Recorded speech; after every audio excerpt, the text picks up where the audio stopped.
I've been talking a little bit about Titanic with people when I go pitch this when I talk about media, because of course Titanic's just my favorite movie. And Don't it's so tell me good. the end. I've never gotten to the end. So I just don't want to know how it ends. But in all seriousness, one of the reasons I bring up Titanic is because this is the highest grossing romance film of all time, and romance just speaks to us on a very deep, visceral level. Well, you watch this film, and because James Cameron's a true master of his craft, you root for the main characters who are in love with each other. But if you write that film down on paper, it's an evil, horrible story. It's this very selfish woman who goes from one kind of selfish person to another kind of selfish person, and that's her whole character arc, and we're supposed to feel like she's grown. And she's fornicating and cheating on her fiance, and allowing this man who she doesn't really know to see her nude and draw her nude, and then she puts the drawing of herself in her fiance's safe just to hurt him. It's a really twisted story, actually. Dang. It's evil. It's very evil. But the reason I mention this is because people watch that film, and it's such a successful film because it's a story that's told effectively, and people want effective stories. We can either have effective stories that promote positive morality, or we can have effective stories that promote adultery, that promote fornication. And you see this all the time, actually, in women's media and in romance. Adultery and fornication being justified. This happens in almost every love film, which is a diabolical inversion because those things are not loving. This is also something that happens in films that are directed more towards men. You look in the past, you had films where the protagonist was a family man, where he cared about his wife and children.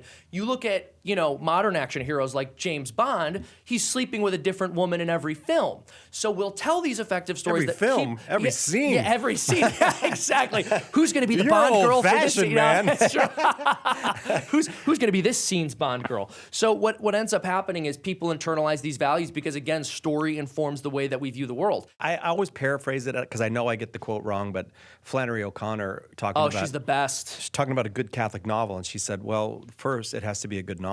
And that's right. I think is something we a lot of really good-hearted media has been produced, like people with the right motivation, but not with that skill of storytelling that you're talking about. And if you want, Hollywood may, in many cases, produce really low, even propagandistic content,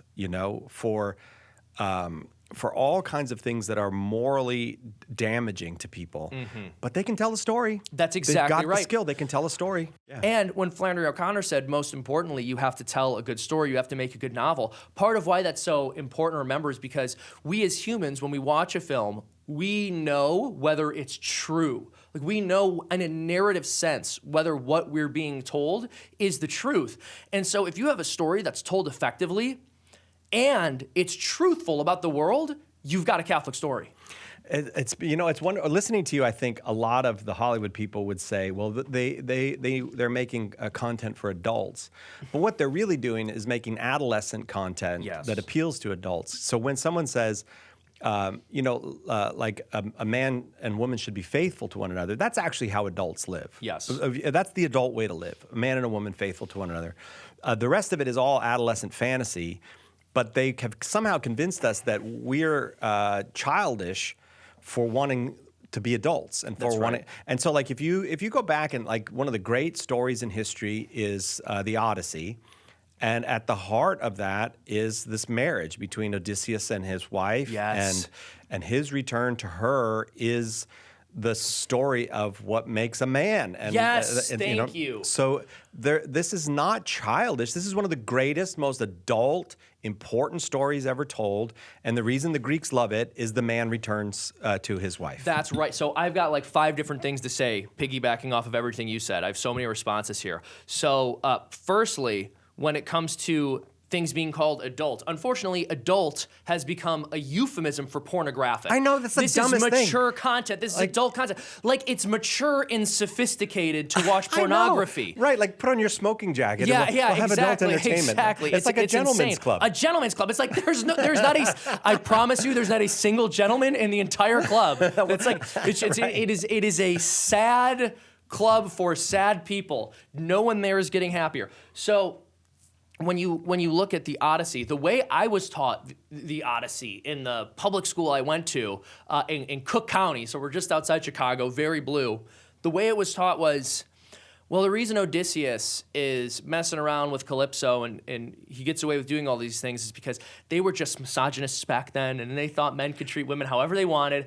And I go home and talk to my dad about this. And my dad, he was a public school teacher, and he went to Catholic school back in like the 50s and 60s. And he said, no, that's not the message of the Odyssey.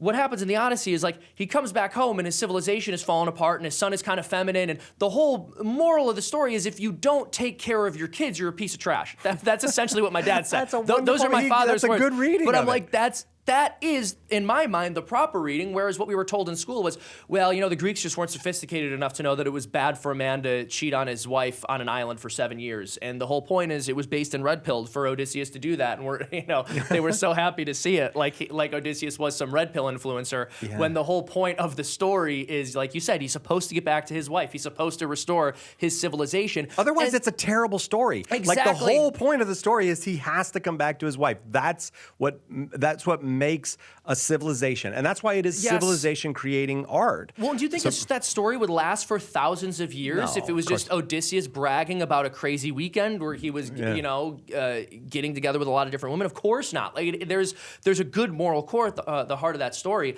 and so that's what we're doing. What we're making are these cartoons, and the subject matter that it deals with is more adult. Like it's not for little kids, but it deals with it in a way that. Again, firstly, it's not like there's not like nudity or anything like that, just to be really clear. We're not getting crazy. But the reason I say that is because like our second episode, which we're working on now, I don't want to get too into detail, but it's in part, the working title is Wisdom Chapter 2, and I won't get into too much detail about it, but it's in part like how people wrestle with their guilty conscience and specifically about adultery.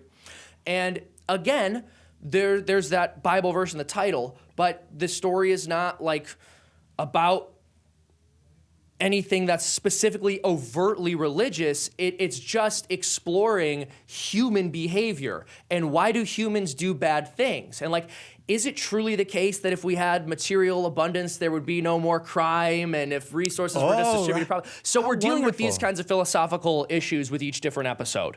Twistedplots.com if you want to see it come to life. I was going to say, give the address again, but no, you are a pro at this. There's a reason why you were making a living at this by the time you left college. Let me ask you this.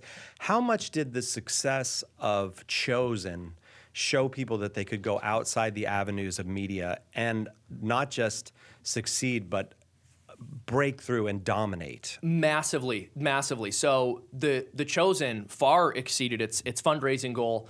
And one of the best compliments that I got when we first launched our campaign is someone said, like, I also donated to The Chosen, and this is the same feeling that I had.